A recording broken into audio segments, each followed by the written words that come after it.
परदेसियों परदेस ते तुसी कटदे पे हो। परदेस दा सिर्फ नाम ही औखा है, लेकिन घर च तुहानू इज्जत भी परदेस ने ही दित्ती है। मैं कहनी आ घर च मोटर भी लवानी ते परदेसियां नू फोन, घर च रिश्ता भी होना, तरीक केड़ी तय करनी, परदेसियां नू फोन, नियाणियां दी फीस जानी, नियाणियां दे स्कूल चेंज करने ने, परदेसियां नू फोन।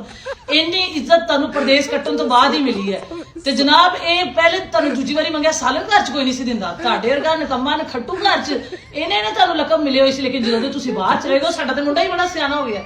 सियाना इसलिए हो गया कि पैसे कमान लग गया है, माल भेजन लग गया। जो तक पैसे भेजोगे तुहाडी इज्जत है, तुहाडी नहीं इज्जत है। घर दे जेहड़े निक्के निक्के वड्डे वड्डे फैसले तुहाडे को पुछ के हो रहे ने, तुसी इस भुल चो जी। साडी बड़ी इज्जत हो गई है जनाब, तुहाडी नहीं इज्जत होगी, तुहाडे पैसे की इज्जत हो गई है। हुण मोटर लगनी है तो तुहाडे पैसिਆਂ ਦੀ लगनी है, ਨਿਆਣਿਆਂ ਦਾ ਸਕੂਲ ਚੇਂਜ होना तुहाडे पैसिਆਂ ਨਾਲ होना, घर च किसी भैन की शादी धी की शादी होनी तो तुहाडे पैसिਆਂ ਨਾਲ होनी है। इसलिए तुहाडे पैसिਆਂ ਦੀ इज्जत, अपने पैसे ਜਿਹੜੇ ਨੇ ना अपने बुढ़ापे वास्ते भी थोड़े सेव करके रखो, क्योंकि घर वाले भी तुहाडे नाल उदों तक ही ने ਜਦੋਂ तक तुहाडे कोल पैसे ने। कल ਨੂੰ ਇਹਨਾਂ ਨੇ ਕਹਿਣਾ ਤੇ ਇਹੀ है कि तुसीं कीता की है। इस तो बेहतर है थोड़ा अपने फ्यूचर वास्ते भी सेव करो।